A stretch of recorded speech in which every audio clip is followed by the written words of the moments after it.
Hello and welcome to my channel Matma. This is lecture 5 on the course Calculus of One Variable, and in this lecture we will be discussing one of the very important results in Calculus of One Variable, least upper bound property of R, or it's also called as the order completeness of R, and one of the major application of that is Archimedean property. So let's see what does this property says.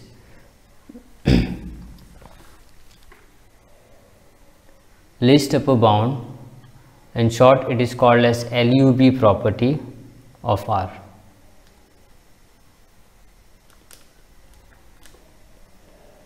Now this property says that given any subset of a real number which is bounded above has a least upper bound, and it's very trivial to observe this. This is actually treated as an axiom, and so we don't have a proof for this. Using this we can formulate in fact the greatest lower bound property of R. So this we consider as a major statement in R. So given any non-empty, that's also important, non-empty subset of R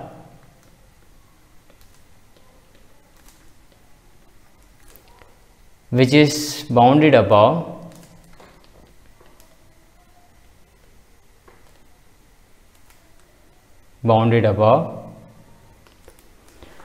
in R,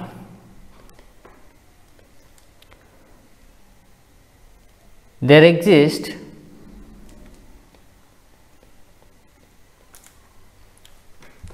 a real number alpha such that this alpha is the supremum of A or the least upper bound of A. So this can be used only for this assures that there is a supremum for a set which is non-empty and bounded above in R. Now this property is true only for a real number. If I replace this with rational, then most of the property may satisfy with R, but this property will not satisfy with the rational number. So this is also called as, I'll give another term that is commonly used, that's called as the order completeness of R.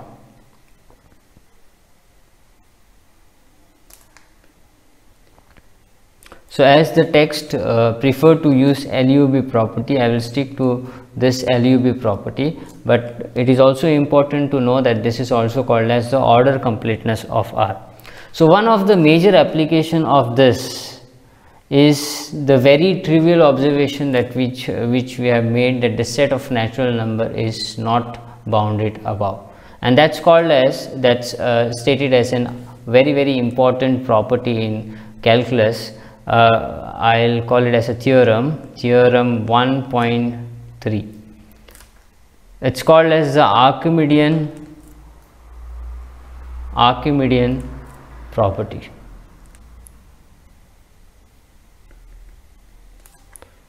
It's not Archimedean principle, take a note of that. This is Archimedean property. What does it says? Okay, there are two statements, by the way. Both the statement are actually called as the Archimedean property, but the major one is says that the set of natural number is not bounded above, and from there we reduce the other statement. So the first version, I would call it as AP1, Archimedean property 1. It says that the set of natural number is not bounded above. Okay, what does that mean, not bounded above in R? That is also important. So what does that mean is that any real number will not form an upper bound. You all know the definition of the set being bounded above. So when do we say that set being bounded above? If there exists an upper bound for the given set. and it is not bounded above. If you give me any real number, it will never form an upper bound for the set. So that is, given any x in R, what will happen? There will always exist n in N such that, I am not putting this in quantifiers, I mean in a compact notation, that n is greater than x. So this is using quantifiers, universal and existential quantifier, but I am not putting in the notation. And the second statement is deduced from the first statement only. What does it say? Is that given x comma y in R with x strictly greater than 0. So this y by x would be any real number, because x is positive. So now that can be any real number. So I would take this as a real number. So given any real number, y by x, now I can define y by x. I'll say that y by x is not a upper bound for this set of natural number. So given any x comma y in R with x positive, there exists n in N such that nx is greater than y, or in other words, n is greater than y by x. So that same as saying, I am saying now here y by x is any real number and it's very well defined. So I am saying that given any real number y by x, it is not going to be a upper bound for the set of natural number. So that nx by y, in other words, you can write it as n greater than y by x. Nx greater than y can be written as n greater than y by x. That makes more sensible. So let us try to prove this. So the first one, to prove the first one,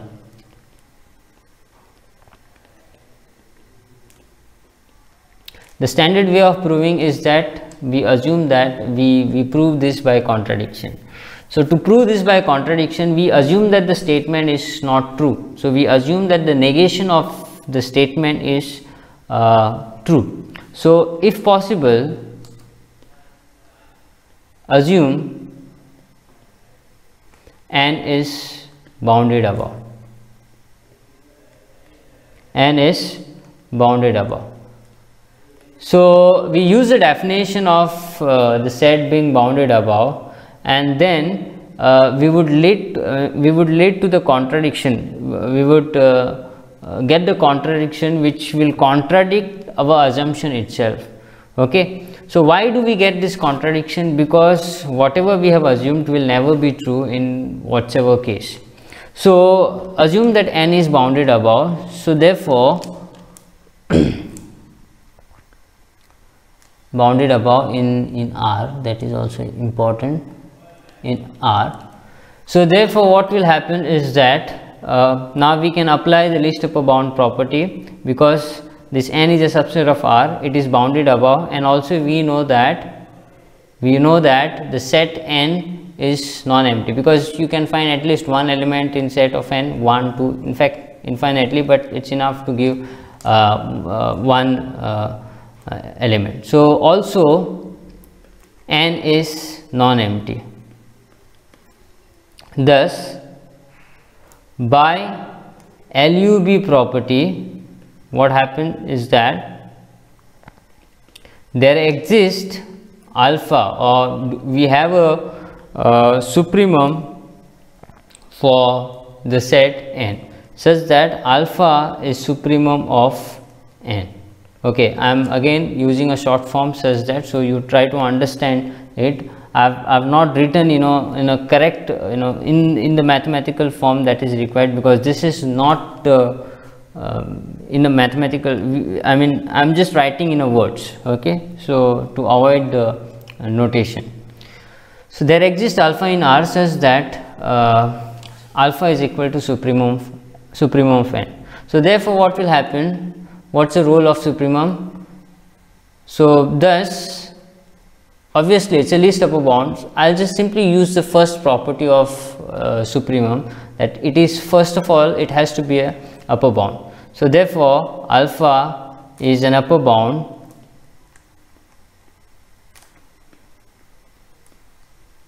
of n. So if it is upper bound of n, what will happen? Hence all the natural number will be less than or equal to alpha. This happens for all n belongs to n. See, again I am not using the standard way of writing to avoid the confusions. I'll stick to normal way of stating the mathematical statement. So n is less than or equal to alpha for each n belongs to n. So either you can write that for each n belongs to n first or later. That won't make difference when you write it in this way. Okay. So this is the first thing that we have observed from the fact that alpha is an upper bound. Now note that, also note, see, I need to get a contradiction. That means I will show that this alpha is not a upper bound. I mean, gradually I will lead to the step where I will have a statement which forces us to conclude that alpha is not a upper bound of n, and that is the contradiction that is taking place over there. So also note that alpha minus 1 is strictly less than alpha. Okay, this implies that alpha minus 1 cannot be an upper bound of n. Why? Because alpha is the least upper bound, so any other element which is strictly less than alpha will never be an upper bound. So if it is not an upper bound, therefore what should happen? There should exist, you should be able to find at least one natural number such that that natural number is greater than alpha minus 1, or in other words, alpha minus 1 is strictly less than n. So from here we try to get the contradiction. From here I also show that there is a natural number which is again greater than alpha. That actually cannot happen because we are treating alpha as the least upper bound. So it is also actually a upper bound. So that will violate the property of supremum of natural number, and so we get the contradiction over here. So that is same as saying there exists n belongs to n such that alpha, I'll take that 1 to the other side, is less than n plus 1. And at this step we are actually done, because what we have done is that, see, whenever I say that there exists n belongs to n, so n plus 1 will also be a natural number, because if n is natural number, when you add 1 to that natural number, it also will become a natural number. So this n plus 1 is also a natural number, and that is which you have found from n. So you are actually saying that there is a natural number n plus 1 such that n plus 1 is greater than alpha. Can this ever happen? This will never happen, because you are saying that alpha is a upper bound. And why this is basically happen, why you are getting this contradiction? Because you have assumed something which will never be true. So here, so I can say that I'll write on the next page. Now since n belongs to natural number, this implies that n plus 1 is also a natural number, and therefore, and so from the previous statement, okay, I'll go to the next page here. Okay, I'll call this a star. So from star,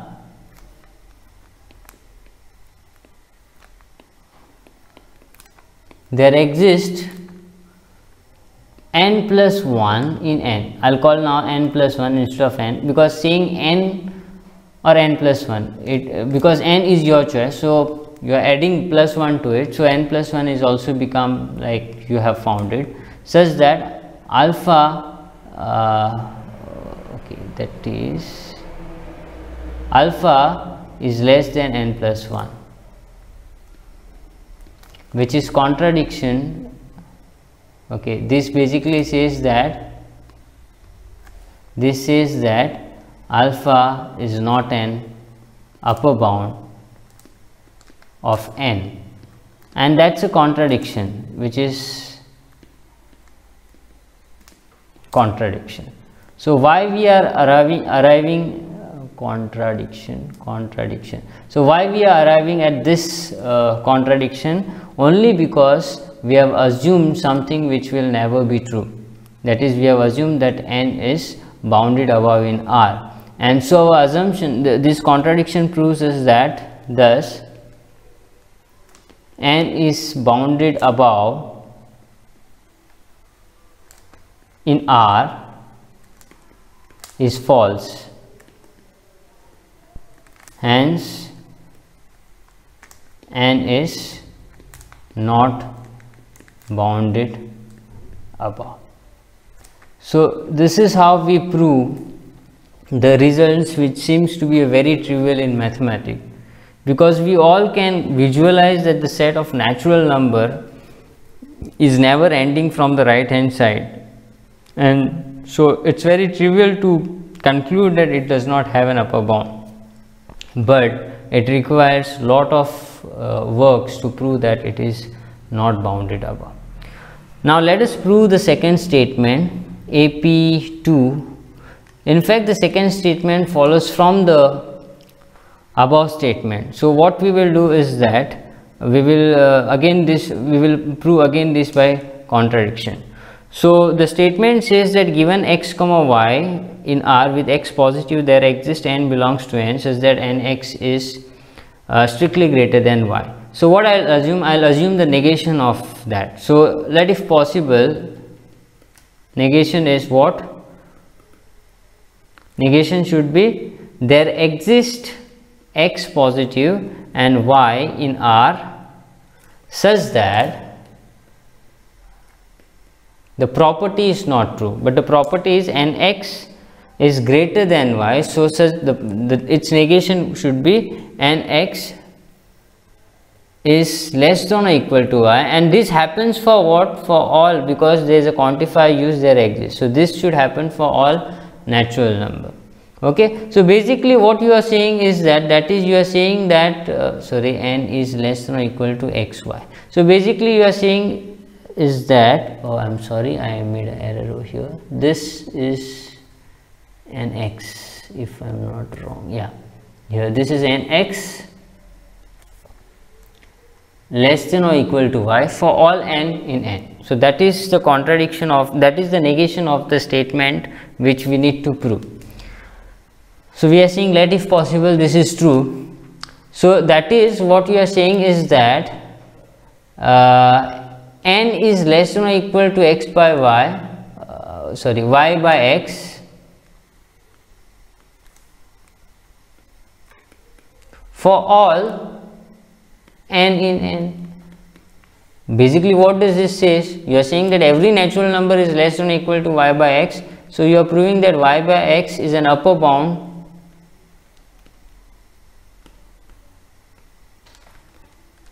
of n, and in fact that this says that if it has an upper bound, that means n is bounded above. So is that a contradiction? Is that a contradiction?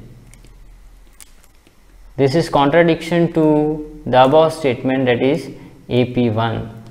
And why we are getting this? Because we have assumed the negation of the given statement. So I can simply write hence the theorem.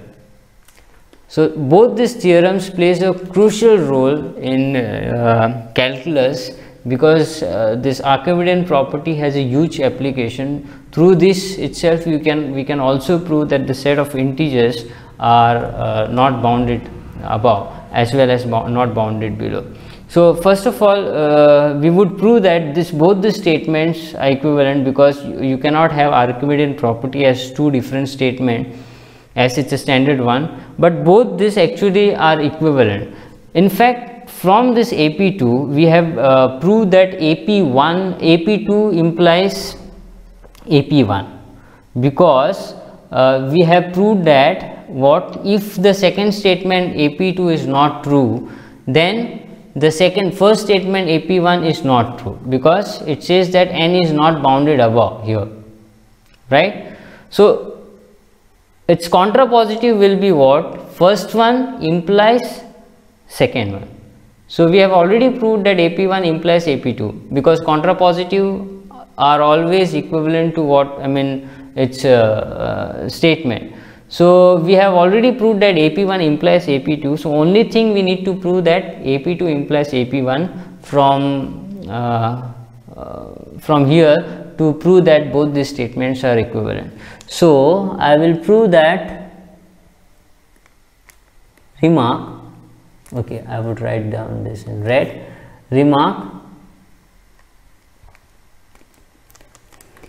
AP1, the first statement, if and only if AP2. This would be same as saying that AP1 is equivalent to AP2, and the proof of this is very simple. So first we will prove converse part, that is AP1 implies AP2. This is already proved. So I will say that already proved while proving AP2. So that you take from there. In fact, we have proved that not AP2 implies not AP1. So that is equivalent to AP1 implies AP2. Now we would prove conversely, that is AP2 implies AP1. So this is what we want to prove. Basically, what does that mean? Let me go to the statement. I'm assuming this second statement is true, that is given x comma y belongs to R, any x comma y, okay, belongs to R with x positive, there exists n in N such that nx is greater than y. I'm assuming this and I'm proving that n is not bounded above. So it's in fact very simple. What you will do, you take one particular value for x and y. Okay, so what I'll do, I'll take x to be equal to 1, which is positive, and y I'll keep it as any real number. So for x equal to 1 and for y any real number, I'll have this statement, there exists n in N such that n into 1 is greater than y. Basically what it means is that given any y in R, n is greater than y. There exists n in N such that n is greater than y. So that means y cannot be a upper bound. So given any real number will never be an upper bound for the set. So this is how it is proved.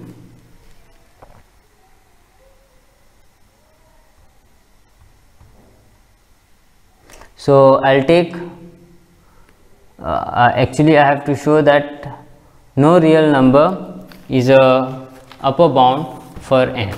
So let y be a real number, and I would show that this y is not a upper bound.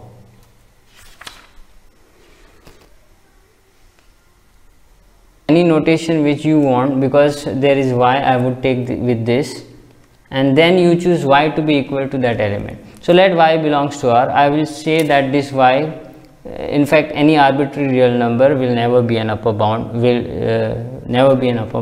for a natural number. So let x be equal to 1, which is positive, and y is already given, which is greater than 0, not greater than y, which is greater than 0, and y is already given. So from the given statement, thus from AP2, the given statement itself, what should happen? There exists n in N such that nx, that is n into 1, is greater than y.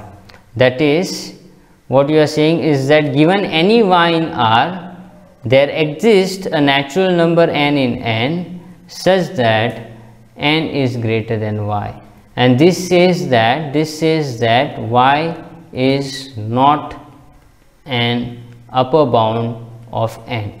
So that's enough to show that n is not bounded above, because no real number will form an upper bound of natural number. So this says that n is not bounded above. So for that we need to know the definition of not bounded above. So if you negate the definition of set being bounded above, you will get this as the definition. Okay, so this is how we prove that both the statements are equivalent. In fact, we have shown that AP2 is deduced from AP1. So if you are asked to prove Archimedean property, and if this is the given statement, then you have to prove first AP1 so that you deduced AP2 from AP1. So with this I end up this session, and in next lecture we will see huge various application of Archimedean property. Archimedean property has a huge application in calculus of one variable, and that this all we could prove only because of least upper bound property, which is considered to be one of the important property in calculus of one variable. Now before I leave, I have one exercise for you. The way we have considered least upper bound property for the supremum, you can formulate a greatest lower bound property of R and you can prove it using LUB property. So with this small exercise I end up this session. We are going to meet very soon with the application of Archimedean property. Till then, goodbye and have a nice day ahead. Thank you for watching this video.